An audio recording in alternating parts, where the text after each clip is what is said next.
चैत्र नवरात्रि के 9 दिन माँ भगवती के अलग अलग स्वरूपों की पूजा के लिए समर्पित होते हैं। इन 9 दिनों में देवी अपने भक्तों को अलग अलग संकेतों के माध्यम से यह दर्शाती है कि वह प्रसन्न है और उनके जीवन में शुभ बदलाव आने वाला है। अगर आपको हर दिन इन संकेतों में से कोई एक भी प्राप्त होता है तो समझ लीजिए कि माँ की कृपा आप पर बरस रही है। पहला दिन माँ शैलपुत्री का होता है। यह प्रकृति और नवजीवन की देवी है। अगर नवरात्रि के पहले दिन आपको कोई सफ़ेद फूल, किसी पहाड़ी स्थान की तस्वीर, गाय या सफ़ेद रंग की चीज़ें बार बार दिखती है तो यह संकेत है कि माँ शैलपुत्री आपसे प्रसन्न है और आपके जीवन में सकारात्मकता आने वाली है। इस दिन सफ़ेद वस्त्र धारण करने से चंद्र दोष समाप्त होता है, इसीलिए सफ़ेद वस्त्र जरूर पहने। दूसरा दिन माँ ब्रह्मचारिणी का होता है। यह तपस्या और साधना की देवी है। अगर इस दिन आपके घर में दीपक की लौ एकदम स्थिर रहे, अचानक किसी पूजा स्थल से दिव्य सुगंध आए या कोई बिना वजह आपको ज्ञान की बात बताने लगे तो यह संकेत है कि माँ ब्रह्मचारिणी आपकी आध्यात्मिक उन्नति कर रही है। इस दिन चावल का दान करने से आर्थिक समस्याएं दूर होती है। तीसरा दिन माँ चंद्रघंटा का होता है।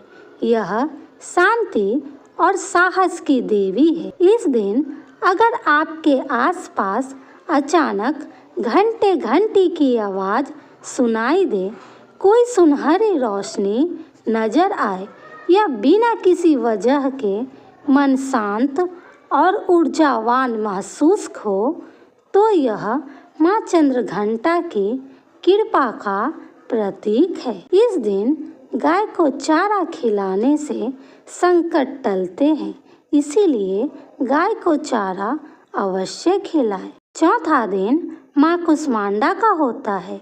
यह सृजन और समृद्धि की देवी है। अगर इस दिन आपके घर में अचानक कोई फल, फूल या हरी पत्तियों का गिरना या आना हो, सूरज की किरणें विशेष रूप से तेज महसूस हो या आपके जीवन में कोई शुभ समाचार मिले तो यह माँ कुष्मांडा के आशीर्वाद का संकेत है। इस दिन गुड़ का भोग लगाने से समृद्धि बढ़ती है। पांचवा दिन माँ स्कंद माता का होता है। ये माता पुत्र प्रेम और सौभाग्य की देवी है। अगर इस दिन आपको अचानक कोई छोटी कन्या आशीर्वाद देती है, कोई बच्चा आपको मुस्कुरा कर देखता है या आपके घर में पीले फूलों की अधिकता हो जाए तो समझ लीजिए कि माँ स्कंद माता की कृपा आप पर बनी हुई है। इस दिन निर्धनों को केले बांटने से संतान सुख प्राप्त होता है। छठा दिन है माँ कात्यायनी का। यह रक्षक और प्रेम की देवी है। इस दिन यदि आपको कहीं अचानक शेर या सिंह की तस्वीर दिखे, कोई आपको लाल चुनरी या लाल वस्त्र भेंट करे या अचानक आपको अपने किसी कार्य में सफलता मिलने लगे तो यह माँ कात्यायनी के आशीर्वाद का प्रतीक है। इस दिन कन्याओं को खीर खिलाने से विवाह में आने वाली रुकावटें समाप्त होती है। सातवां दिन होता है माँ कालरात्रि का। ये संकट हरण करने वाली देवी है। अगर इस दिन आपको अचानक कोई काला कुत्ता, काली बिल्ली या काले रंग की चिड़िया दिखे या बिना वजह भय समाप्त हो जाए तो यह संकेत है कि माँ कालरात्रि आपके जीवन से सभी बुराइयों और बाधाओं को दूर कर रही है। इस दिन सरसों के तेल का दीपक जलाने से बुरी नज़र नहीं लगती। 8वां दिन माँ महागौरी का होता है। ये शांति और मोक्ष की देवी है। अगर इस दिन आपको अचानक सफ़ेद गाय, कोई कन्या सफ़ेद वस्त्र में दिखे या आपके आसपास चमेली के फूलों की खुशबू फैल जाए तो यह माँ महागौरी की कृपा का संकेत है। इस दिन कन्याओं को भोजन कराने से विशेष फल मिलता है। 9वां दिन माँ सिद्धिदात्री का होता है। ये सिद्धियों और सफलता की देवी कहलाती है। यदि इस दिन कोई अनजान व्यक्ति आपको शुभकामनाएं दे, अचानक कोई रुका हुआ कार्य पूरा हो जाए या आपको बिना मांगे कोई उपहार मिले तो यह संकेत है कि माँ सिद्धिदात्री की कृपा से आपकी मनोकामनाएं पूरी होने वाली है।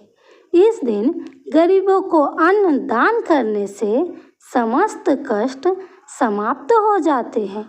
अगर ये संकेत मिले तो आपको क्या करना चाहिए, आइए जानते हैं। माँ का धन्यवाद करें और जय माता दी का जाप करें। हर दिन देवी के मंत्रों का जाप करें, विशेषकर ओम ऐं ह्रीं क्लीं चामुंडाय विच्चे मंत्र का। जरूरतमंदों को भोजन और वस्त्र दान करें। घर में माँ की आरती करें और दीप जलाएं। किसी भी शुभ संकेतों को हल्के में न लें, यह माँ की कृपा का प्रमाण हो सकता है।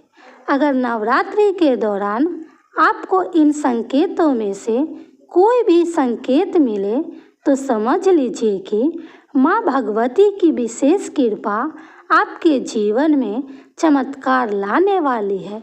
कमेंट में जय माता दी अवश्य लिखिएगा।